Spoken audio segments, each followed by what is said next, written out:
4번년에 이렇게 저를 이렇게 초청해 주셔서 너무 감사드리고요. 저는 머리를 깎고 지금까지 한 30년, 원래 30년 차가 되는데요. 평생을 간생보살만 부르면서 기도하고 살았습니다. 의식 때는 행사 나름 지장제 이런 지장보살님을 부르면서 기도하기도 했지만 개인적으로는 평생을 간생보살님을 원불로 삼고 기도를 했는데 늘 포강사에 오면 원불이 간생보살님이라서 늘 마음이 저 개인적으로는 굉장히 좋습니다. 늘 이제 가는 보살님을 찾고 또 심요정보 대단히 기도만 평생 하고 살았기 때문에 여기 오면 그게 너무나도 좋아요. 그래서 오늘 또 이렇게 백호자 법회에 법문을 하게 돼서 너무 감사드리고요. 또 오늘은 영가님 또 제가 또 계시다 해서 또 거기에 맞추어서 이 수화라는 것이 또 일반 분들에게도 감동을 주고 또 우리 장애인과 비장애인이 함께 할 수 있는 가교 역할을 하기 위해서 이렇게 하고 있습니다만은 거기에도 도움이 되고 또 사실은 이 노래가 나그네나 제가 오늘 보여드릴 그 노래들은 다 우리 삶과 또 우리의 삶, 죽음, 삶 이런 데 대한 연관이 있기 때문에 또 영가님들한테도 좋은 마음의 변화를 일으킬 수 있는 그런 계기가 되리라고 보고요. 또 우리 오늘 전법화 보살님이 영가를 위한 음성공양을 또 올릴 겁니다. 그래서 함께 했으면 좋겠다 생각이 들고요. 우리가 이제 절에 가면은 불교든 이웃 종교든 간에 다 종교의 3대 예식이 있습니다. 종교에 우리가 결혼식도 반드시 기본적인 나름대로의 예식이 있고 또 그 예식을 하기 위해서 또 단을 차리고 이러고 그죠? 집에서 또 제사를 모셔도 또 제사상을 차리고 또 거기에 맞추어서 예식을 하지 않습니까? 이 세상의 모든 것은 다 이런 형식을 갖추죠. 종교도 마찬가지입니다. 그래서 종교의 3대 예식의 3요소를 하면 첫 번째 예단, 그 다음에 예물, 그 다음에 예식, 이걸 종교의 3요소죠. 그러면 예단이라고 하는 것은 우리가 예를 갖출 수 있는 단상이 있는 거죠. 그래서 불교에서는 상단, 중단, 하단이라고 합니다. 근데 상단은 이렇게 높게 만들어요. 가장 높게. 그래서 상단을 불보살단이라고 하죠. 부처님과 보살님을 모시기 때문에 불보살단입니다. 그래서 3단에는 부처님이나 보살, 즉 간생보살, 지장보살 이런 분만 올라갈 수 있는 거고요. 중단은 상단보다 조금 낮게 만듭니다. 지금 여기는 저쪽에 보시면 신중님이 계시지 않습니까? 약간 상단보다는 낮게 해서 중단이라고 하는데 그걸 신중단이라고 해요. 그래서 옹호 성중님들을 모시는 곳을 우리는 중단, 신중단이라고 하고 하단은 지금 우리 더 낮게 돼 있죠. 영단님 모셔놨죠. 그죠? 이걸 하단, 영단이라고 합니다. 이게 우리 불교의 예단이에요. 그런데 여기서 상단과 중단, 즉 불보살단과 신중단은 우리 예배의 대상입니다. 신앙의 대상. 그런데 하단은 우리가 예배를 하거나 신앙의 대상이 아니라 구제의 대상입니다. 그거 이해하셔야 돼요. 그러니까 우리가 신앙을 하고 예배의 대상은 상단, 중단이고 하단은 구제의 대상이다라는 것이죠.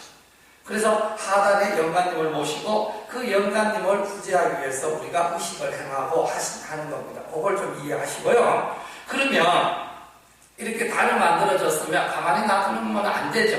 내 신앙을 겉으로 표현을 하고 내 신심을 드러내고 또 나의 마음을 표현하는 것을 우리는 예물이라고 해요. 그 예물은 나의 정성을 드러내는 것이죠.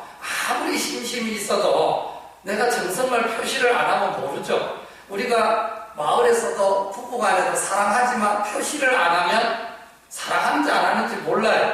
특히 우리 경상도 분들은 굉장히 무뚝뚝해가지고 가끔가다 보살님들 그러잖아요. 남자분들이 3마디밖에 안 하는 분이 계시다고 하루에. 그죠? 그런데 그렇게 무뚝뚝해도 옛날에는 그게 넘어갔지만 현대사회는 뭐예요? 표현을 안 하면 안 알아주는 사회예요. 사랑하면 사랑한다고 표현을 해야 되고, 그죠? 좋아하면 좋아한다고 표현을 해야 되는 시대죠. 신앙도 마찬가지입니다. 우리 불자님들은 잘 표현을 안 해요. 그런데 이웃 종교를 보면 굉장히 적극적이죠. 자기 신앙을 표현하는데. 우리도 그게 좀 필요해요. 그래서 우리 절에도 거사님 한 분이 있는데 너무 오랜만에 오셨어요. 거사님 왜 그렇게 안 옵니까? 좀 자주 오셔야지.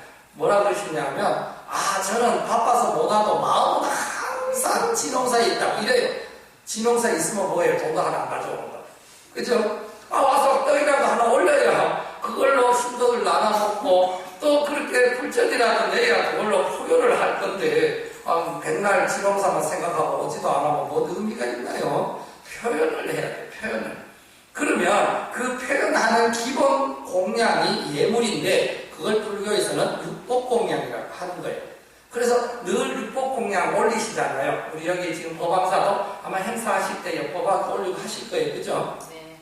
이 육법공양은 우리가 지금 신앙생활을 하는데 가장 실생활에서 늘 이루어지고 있는 거잖아요. 첫 번째가 뭐예요? 향이죠. 향은 늘 올리잖아요. 그죠? 그럼 이 향은 바로 해탈향이라고 그러죠. 우리가 예물 볼 때도 계향, 정향, 해향, 해탈향, 해탈지견향에서 오분향이라고 그러잖아요. 향에다가 비유한 거죠. 향은 어떻습니까? 먼저 자기 몸을 태우죠. 자기를 희생해서 더러운 냄새를 없애주고 좋은 향을 그죠? 퍼뜨리죠. 그래서 바로 희생, 보살 정신을 의미하죠. 그리고 우리가 향을 뽑으면서 내 복 달라고 비는 것도 중요하지만 뭡니까? 내가 향을 뽑으면서 반드시 나 자신을 희생해서 가족을 돕고 나아가서 이웃을 돕고 나아가서 중생을 돕고 내가 법왕사 다니니까 법왕사를 위해서 내가 좀 희생되더라도 법왕사를 위해서 무언가를 하겠다 이런 마음을 갖고 뽑아야 향을 뽑는 의미예요. 그래서 향은 희생을 말해요. 보살정신. 그 다음에 향은 뭐예요? 자유로움이죠. 향은 이 공기와 잘 섞여서 어디든지 가잖아요. 그죠? 여기서 피우면 냄새가 뭐예요? 저 끝까지 가죠. 자유롭게 어디든지 가서 중생을 향기롭게 해주는 것처럼 자유로 그래서 깨달음, 해탈을 상징하는 거죠. 그래서 향을 뽑으면서는 나를 희생해서 보살정신을 실천하고 나도 반드시 대자유를 얻겠습니다라는 마음으로 뽑아야 돼요. 두 번째는 초와 등이죠. 이제 초파에 다가옵니다. 그죠? 이제 등을 펴는 거와 초를 펴는 거는 같은 의미예요. 이것도 첫 번째는 희생이죠. 나를 태워서 어떻게 합니까? 아무리 어두운 곳에도 초를 딱 끌고 들어가면 환해지죠. 그거죠. 나를 태워서 이 세상을 뭐예요? 지혜로운 세상, 밝은 세상, 행복의 세상으로 만들겠다는 의미 아니겠습니까? 이것도 보살행위죠. 또 그 다음에 뭐예요? 어리석은 중생들을 뭐예요? 지혜의 세계로, 괴로움을 당하고 있는 사람들을 행복의 세계로, 슬픈 사람을 즐거움의 세계로 이끌어내는 것이 바로 초와 향을 켜는 저 초하고 등을 다는 의미죠. 그래서 초와 등을 켜고 달면서 그런 마음이기도 하죠. 또 그 다음에 뭐예요? 우리가 부처님 오신 날 등을 착 달아서 장엄을 하고 찬탄을 하잖아요. 바로 장엄 찬탄이죠. 그래서 이런 의미를 좀 이해해 주셔야 되겠고요. 세 번째는 꽃이고 네 번째 과일인데 이거는 인과관계가 있어요. 그래서 꽃은 장엄이죠. 꽃을 가지고 우리 또 제지낼 때 지금 저 꽃꽂이 해놓고 행사할 때 꽃으로 장엄을 하잖아요. 바로 부처님의 장엄. 그래서 우리가 꽃공양을 많이 하면 예쁘게 태어난대요. 그래서 여기 계신 분들은 이제 보니까 연령을 보니까 다 이제 아들, 딸 놀 일은 없을 것 같고요. 그죠?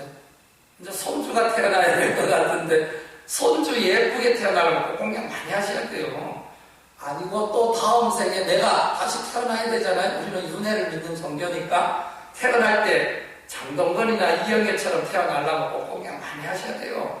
꽃공양을 최고입니다. 근데 이 꽃은 장엄과 수행을 상징해요. 왜요? 꽃이 떨어져야 뭐가 돼요? 열매가 맺죠. 열매는 결과죠.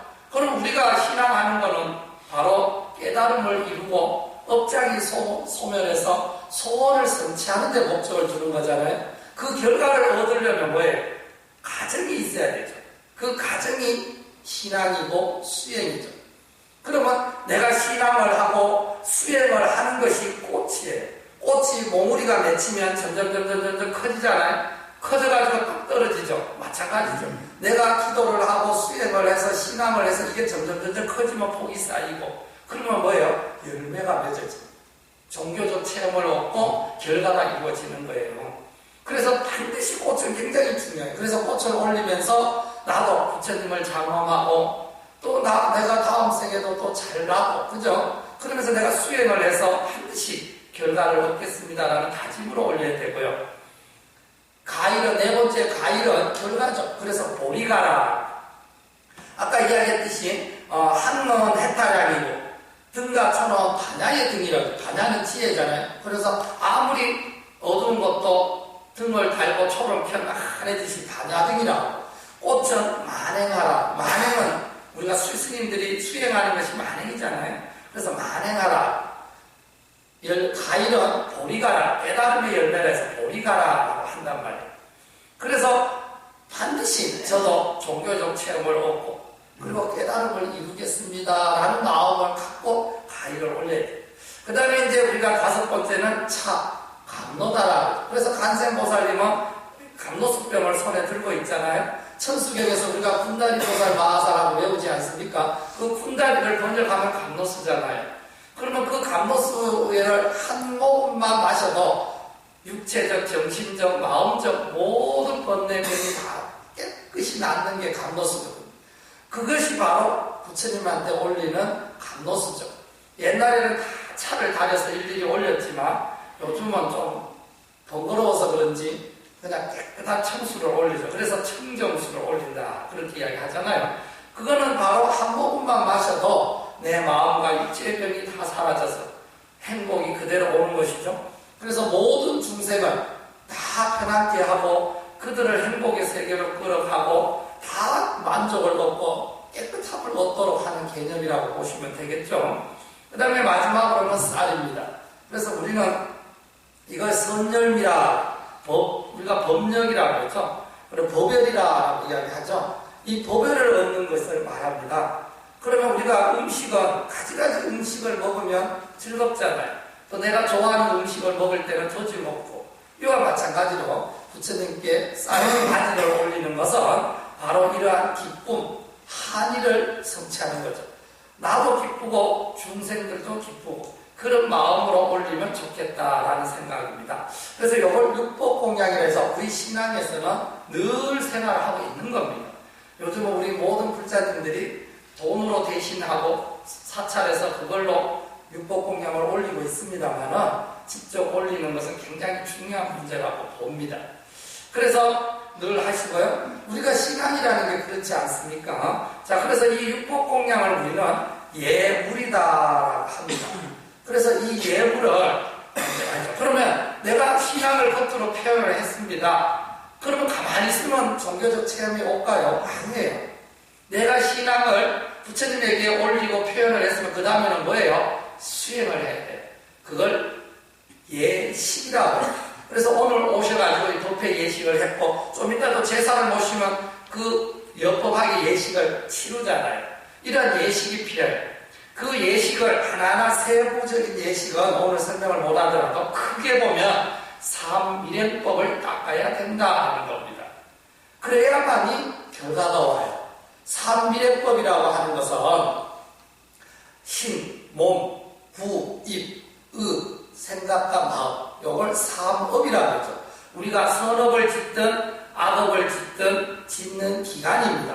그래서 신구의 삼업이라 하잖아요. 그죠? 그래서 입으로 닦아야 되고 몸으로 닦아야 되고 뭐예요? 마음으로 닦아야 돼요. 그래야 돼요. 이걸 닦지 않으면 결과는 오지 않습니다. 그러면 입으로는 어떻게 닦아요? 간센보살 부르거나 또는 금강경을 독송하거나 그죠? 그 다음에 늘 부처님을 찬탄하고 늘 또 어디 가면 우리 법왕사는 이런저리다 한번 와보세요 하고 설명을 할 수 있고 이게 전부 다 입으로 짓는 수행이에요. 그 다음에 몸으로 해야 돼요. 몸으로는 뭐예요? 참선을 하고 108배를 하고 그죠? 또 옛날에 법왕사 왔다 칩시다. 그러면 내가 솔선수면서 청소도 하고 봉사도 하고 고아원 양론에 가가지고 목욕도 시켜드리고 이게 전부 다 뭐예요? 몸으로 하는 수행이죠. 남편한테 잘하고 아내한테 잘하고 자식한테 잘하고 부모한테 잘하는 것도 몸으로 하는 수행인 거죠.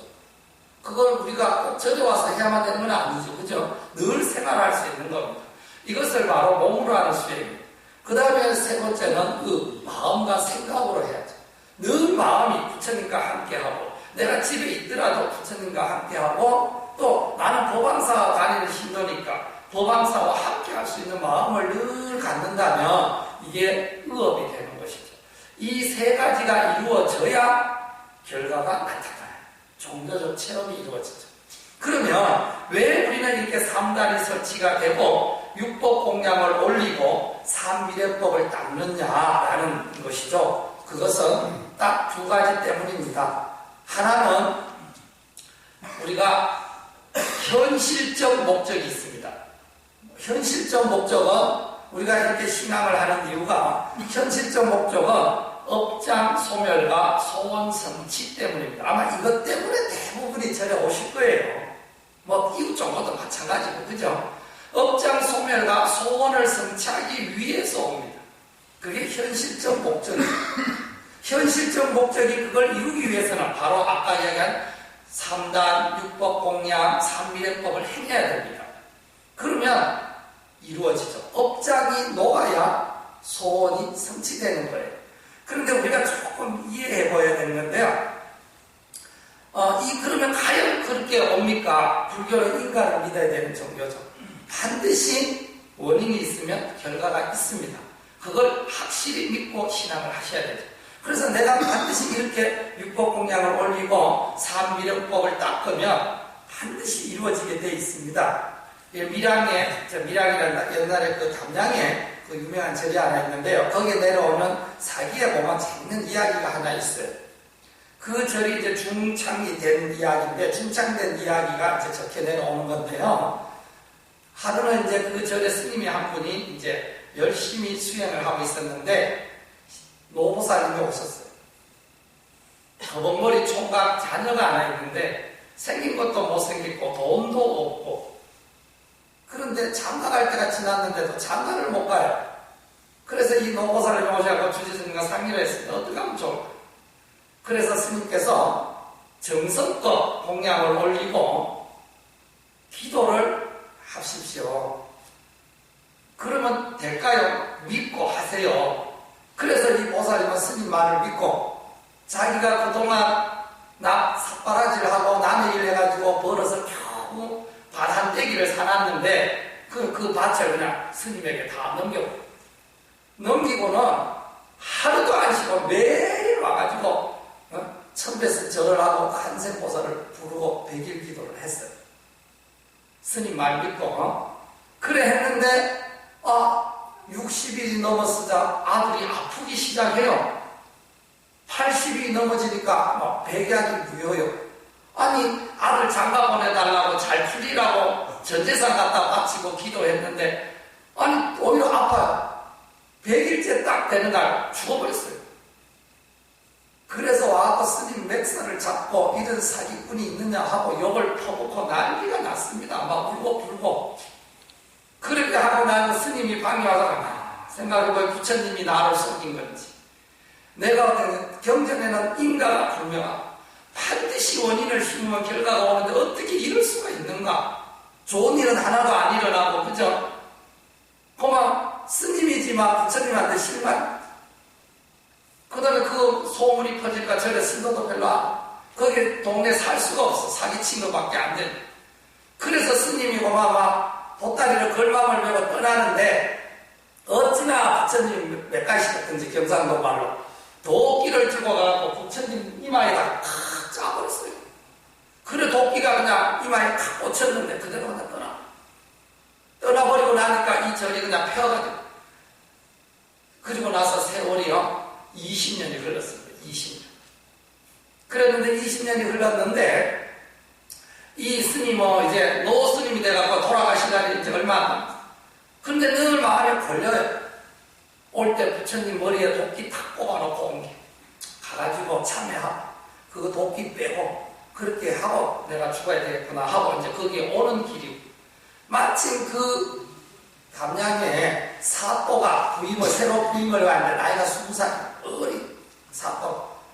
근데 이 사또가 독실한 심심이 있는 불자예요. 어려서부터.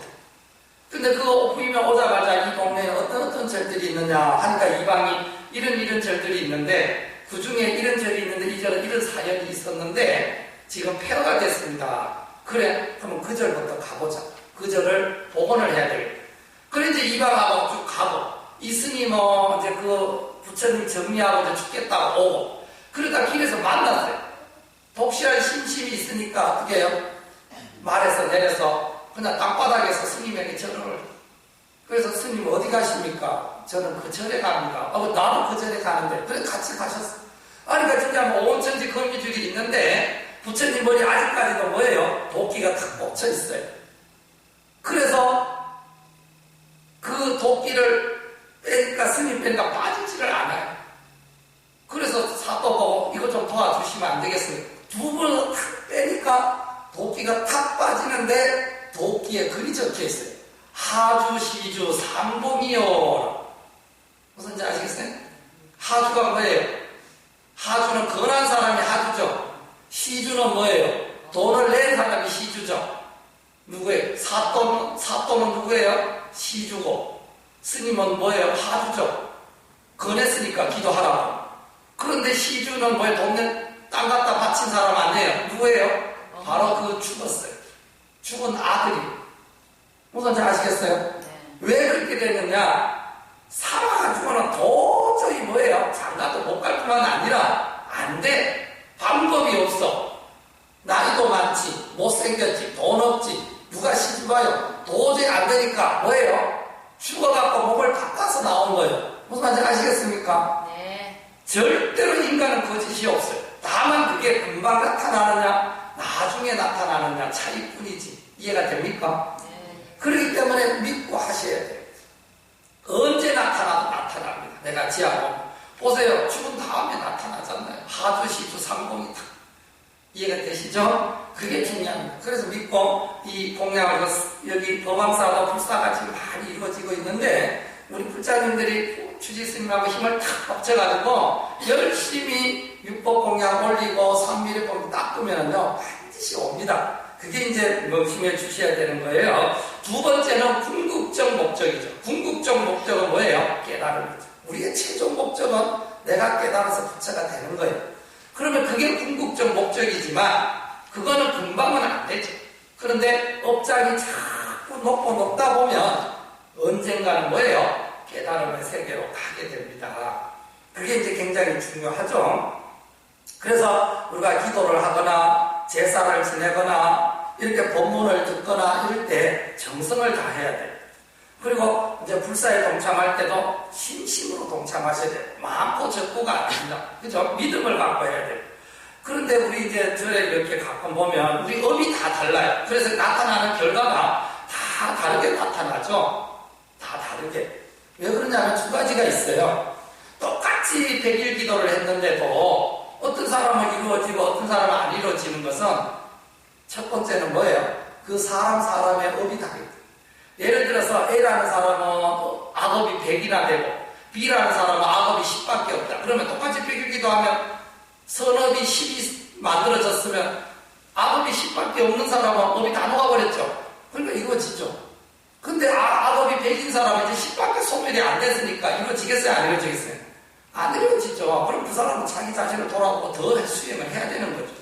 그래서 차이가 있는 거고. 또 하나는요. 똑같이 100일, 업이 똑같이 10이라고 해도 이루어진 사람이 아닌 사람이 있어요. 그건 왜 그럴까요? 똑같이 100일 기도할 때 기도를 집중적으로 했느냐 안 했느냐. 우리 여기 계신 분들도 지금 관세모사를 부르고 기도했지만 스님 법문 듣지만 똑같이 집중하나요? 안 해요. 어떤 사람은 나가다가 참 마트 들렸다가 백화점 들렸다가 이 생각하는 사람도 있을 거고 그죠? 솔직히 그래 관세모사를 부르면서도 어디 신랑한테도 갔다 오고 아들한테도 갔다 오고 그러죠. 그러니까 그거는 기도가 아니거든요. 내 마음과 부처님 마음이 통해야 기도지. 통하지 않으면 그거는 망상이죠. 그러니까 100일 기도를 해도 망상을 부린 사람은 기도빨이 없는 거고 집중한 사람은 있는 거예요. 무슨 말인지 아시겠어요? 그러니 또 결과가 다르게 오죠. 그리고 또 우리 절에 보면 참 재밌는 보살이 한 분, 뭐 바쁜지 모르겠는데 늘 행사가 있으면 와가지고요.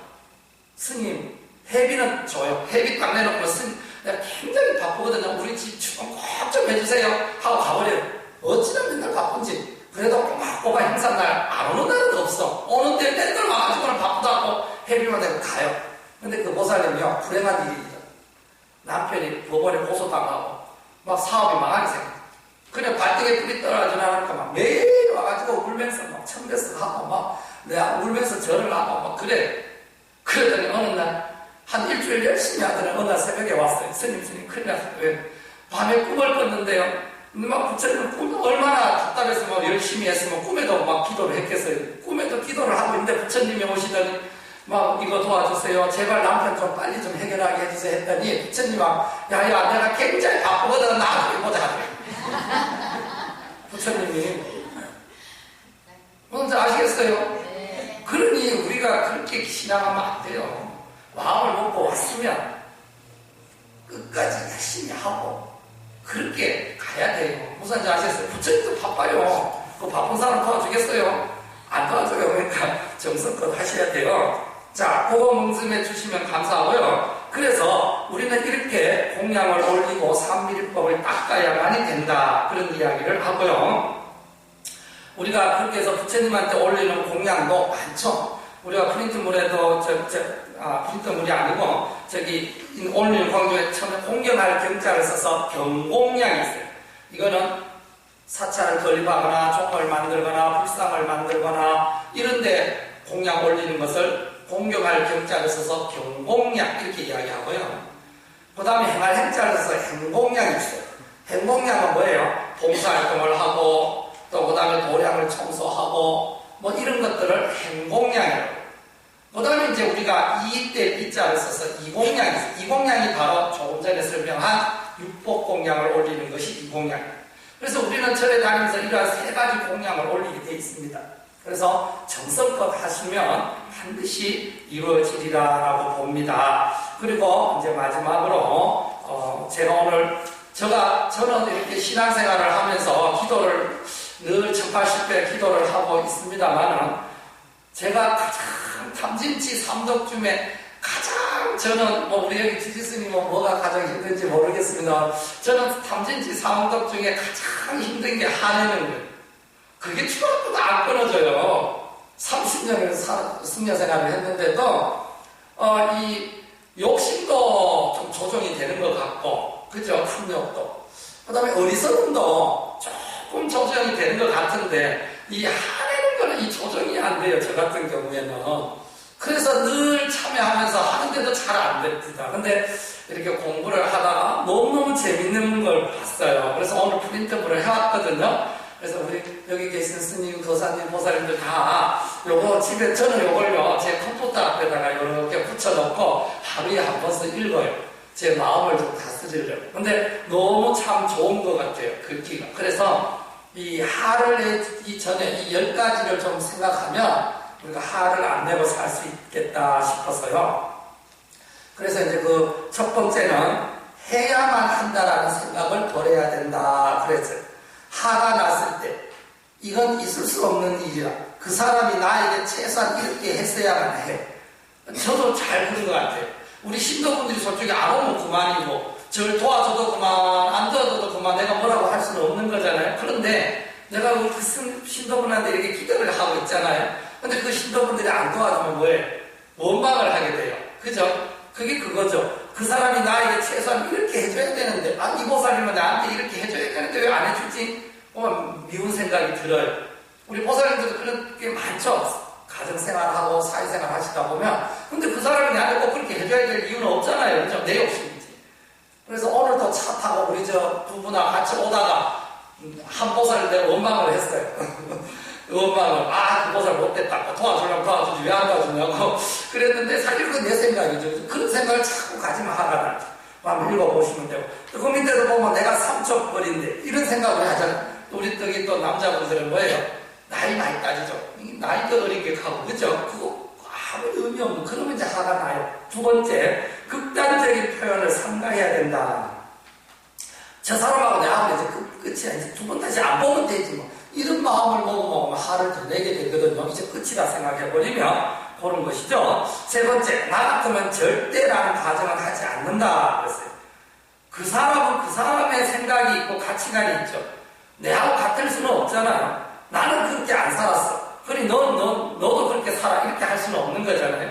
그런 생각을 버리면 화가 안 난다. 네 번째, 우리는 성선설인데 그래도 성악설도 한 번쯤은 믿을 필요가 있어요. 사람은 본래 악한 거고 사람은 본래 모자란다. 그런 생각이 있으면 뭐예요? 화를 덜 내죠. 뭐 사람은 본래 모자라는 게 사람인데 그 사람이 좀 못들었더라도 그죠? 이해할 수가 있어집니다. 또 사람과 행동을 구별해야 된다 그랬죠. 그 다음에 이제 여섯 번째는요, 오늘 내일 화를 내일로 미룬다 그랬어요. 이거 굉장히 필요한 것 같아요. 지금 막 화가 날 때 내일 화내야지 하고 막 화장실에 가버리든지 다른 데 가버리세요. 부부싸움 할 때도 그렇죠. 아마 내일 싸워야지 하고 가버리면 내일 싸워질까요? 안 싸워져요.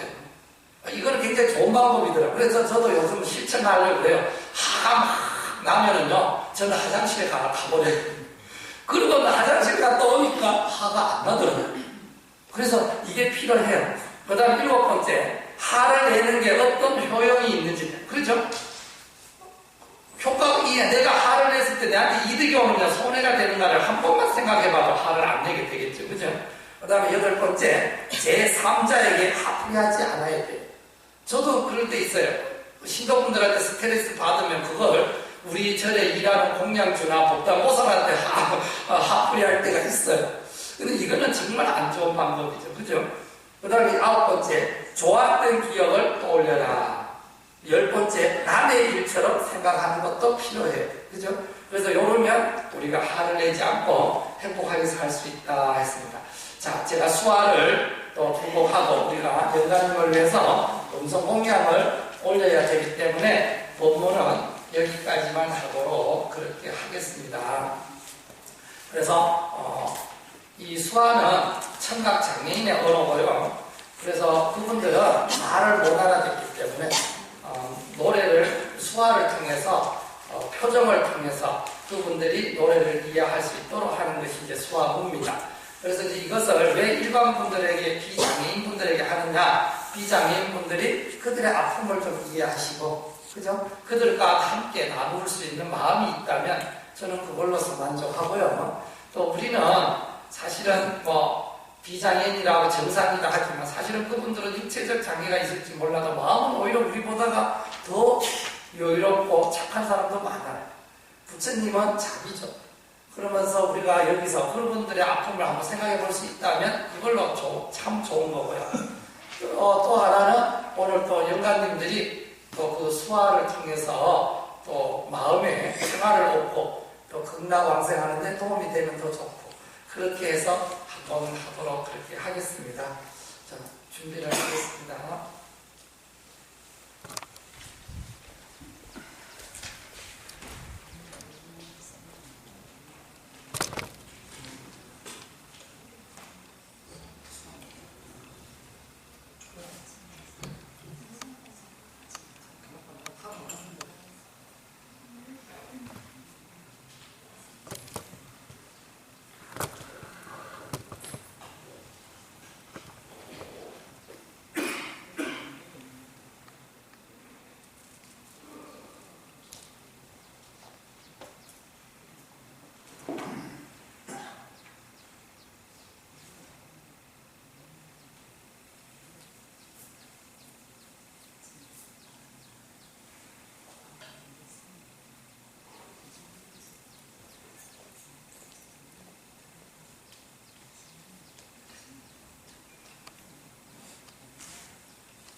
이어서 오늘 정법스님하고 같이 오신 정법파 부모님께서 오늘 사제와 제주력 명가전을 명가를 위한 노래 참회의 기도라는 노래를 편안을 주면서 독창으로 모시도록 하겠습니다.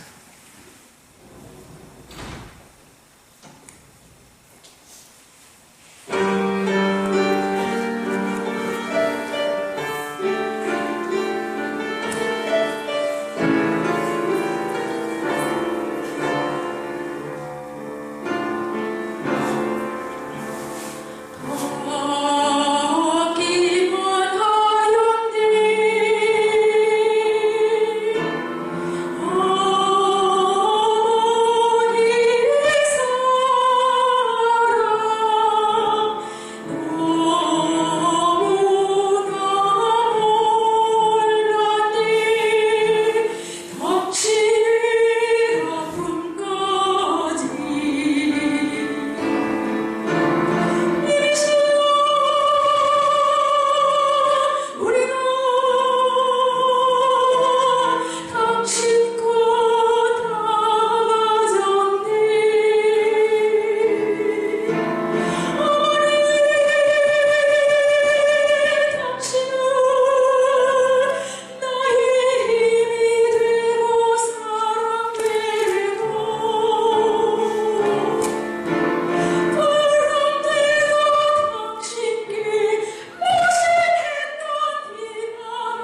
지역법 스님과 같이 오신 지역법파 부모님께 다시 한번 고마운 박수 주십시오.